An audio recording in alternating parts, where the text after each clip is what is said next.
शान्ताकारं भुजगशयनं पद्मनाभं सुरेशं विश्वधारं गगनसदृशं मेघवर्णं शुभांगं लक्ष्मीकान्तं कमलनयनं योगी अभिध्यानगम्यं वन्दे विष्णुं भवभयहरं सर्वलोकैकनाथं।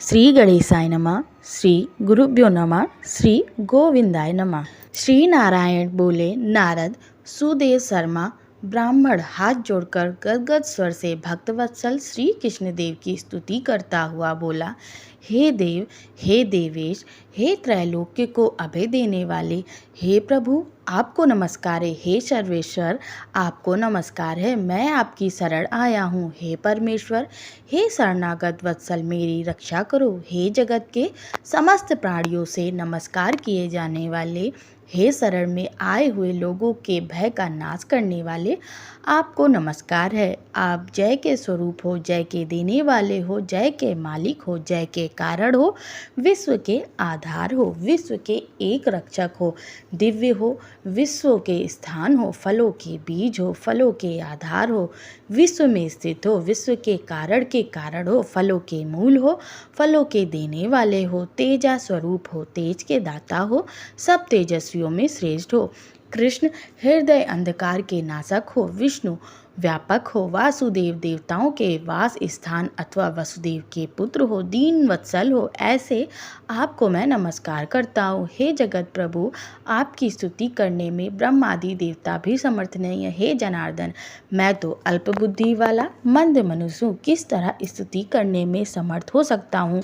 अत्यंत दुखी दीन अपने भक्त की आप कैसे उपेक्षा करते हो। हे प्रभु, क्या आज संसार में वह आपकी लोक बंधुता नष्ट हो गई। सुदेव शर्मा ब्राह्मण इस प्रकार विष्णु भगवान की स्तुति कर हरि के सामने खड़ा हो गया। हरि भगवान उसके वचन सुनकर मेघ के समान गंभीर वचन से बोले। श्री हरि बोले, हे वत्स, तुमने जो तप किया वह बहुत अच्छी तरह से किया। हे महाप्राज्ञ, हे तपोधन, क्या चाहते हो सो मुझसे कहो। तुम्हारे तप से प्रसन्न मैं उस वर को तुम्हारे लिए दूंगा, क्योंकि आज के पहले ऐसा बड़ा भारी कर्म किसी ने भी नहीं किया। सुदेव शर्मा बोले, हे नाथ, हे दीनबंधु, हे दयानिधे, यदि आप प्रसन्न हैं तो हे विष्णु, हे पुराण पुरुषोत्तम, कृपा कर आप मेरे लिए सत्पुत्र दीजिए। हे हरे, पुत्र के बिना सूना यह गृहस्थ आश्रम धर्म मुझको प्रिय नहीं लगता। इस प्रकार हरि भगवान सुदेव शर्मा ब्राह्मण के वचन को सुनकर बोले। श्री हरि भगवान बोले, हे द्विज, पुत्रों को छोड़कर बाकी जो न देने योग्य है उनको भी तुम्हारे लिए दूंगा, क्योंकि ब्रह्मा ने तुम्हारे लिए पुत्र का सुख नहीं लिखा है। मैंने तुम्हारे भाल देश में होने वाले समस्त अक्षरों को देखा, उसमें 7 जन्म तक तुमको पुत्र का सुख नहीं है। इस प्रकार वज्र प्रहार के समान निष्ठुर हरि भगवान के वचन को सुनकर जड़ के कट जाने से वृक्ष के समान वासुदेव शर्मा ब्राह्मण पृथ्वी तल पर गिर गया। पति को गिरे हुए देखकर गौतमी स्त्री अत्यंत दुखित हुई और पुत्र की अभिलाषा से वंचित अपने स्वामी को देखती हुई रुदन करने लगी। कुछ समय बाद धैर्य का आश्रय लेकर गौतमी स्त्री गिरे हुए पति से बोली। गौतमी बोली, हे नाथ, उठिए उठिए, क्या मेरे वचन का स्मरण नहीं करते हैं। ब्रह्मा ने भाल देश में जो सुख दुख लिखा है वह मिलता है। रमानाथ, क्या करेंगे। मनुष्य तो अपने किए कर्म का फल भोगता है। अभागे पुरुष का उद्योग मरणासन पुरुष का औषध देने के समान निष्फल हो जाता है। जिसका भाग्य उल्टा है उसका किया हुआ सब उद्योग व्यर्थ होता है। समस्त वेदों में यज्ञ, दान, तप, सत्य, व्रत आदि की उपेक्षा हरि भगवान का सेवन श्रेष्ठ कहा गया है, परंतु उससे भी भाग्य बल श्रेष्ठ है।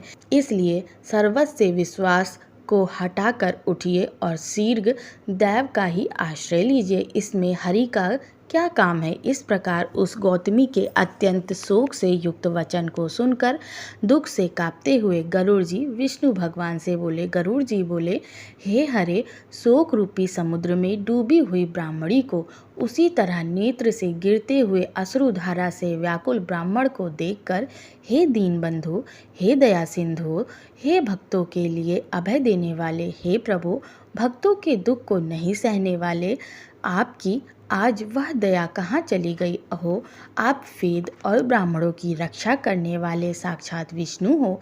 इस समय आपका धर्म कहाँ गया? अपने भक्त को देने के लिए 4 प्रकार की मुक्ति आपके हाथ में ही स्थित कही गई है।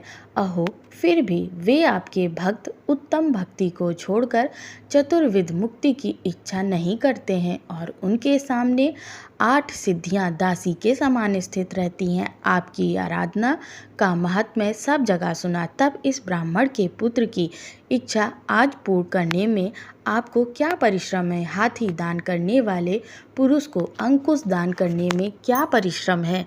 अब आज से कोई भी आपके चरण कमल की सेवा नहीं करेगा। जो पुरुष के भाग्य में होता है वही निश्चय रूप से प्राप्त होता है। इस बात की प्रथा आज से संसार में चल पड़ी और आपकी भक्ति रसातल को चली गई, अर्थात लुप्त हो गई। हे नाथ, आप करने तथा ना करने में स्वतंत्र हैं। यह आपका सामर्थ्य सर्वत्र विख्यात है। आज वह सामर्थ्य इस ब्राह्मण को पुत्र प्रदान न करने से नष्ट होता है, इसलिए आप इस ब्राह्मण के लिए अवश्य एक पुत्र प्रदान कीजिए। सुदामा ब्राह्मण ने आपकी आराधना कर उत्तम वैभव को प्राप्त किया है। आपकी कृपा से सांदीपनी गुरु ने मृत पुत्र को प्राप्त किया। इन कारणों से पुत्र की लालसा करने वाले ये दोनों स्त्री पुरुष आपकी शरण में आए हैं। श्री नारायण बोले, इस प्रकार विष्णु भगवान अमृत के समान गरुड़ के वचन को सुनकर गरुड़ जी से बोले, हे पक्षीवर, हे वैनते, इस ब्रह्मांड को अभिलाषित एक पुत्र शीघ्र दीजिए। इस प्रकार अपने अनुकूल हरि भगवान के वचन को सुनकर गरुड़ जी ने अत्यंत प्रसन्नचित्त होकर उस पृथ्वी के देवता दुखित ब्राह्मण के लिए अनुरूप सुंदर पुत्र को जल्दी से दे दिया। इस प्रकार पुरुषोत्तम मास महात्म्य अध्याय 15 पूर्ण हुआ। पुरुषोत्तम मास महात्म्य अध्याय 1 से 14 की कथा आप मेरे चैनल के प्लेलिस्ट अधिक मास महात्म्य अध्याय में जाकर श्रवण कर सकते हैं। अब अगला अध्याय अगली वीडियो में, तब तक के लिए राधे कृष्ण।